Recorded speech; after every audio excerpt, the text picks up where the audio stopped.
Hey guys, so this video is about teaching you how to make copies of a Google Doc.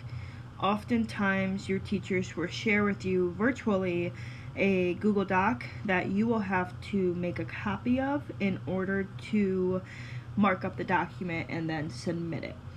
So if you are on your iPad, you're going to look for the Google Docs download, which looks like that. If you can't find it, you can do a one finger swipe down and type in docs and you'll notice it come up.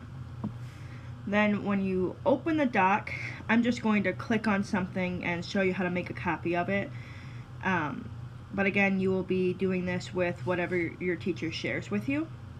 So when you open a doc, you're going to go up to the three dots in the right hand corner. And when you click on that, you have all these options. You're going to go to share and export and go down to make a copy.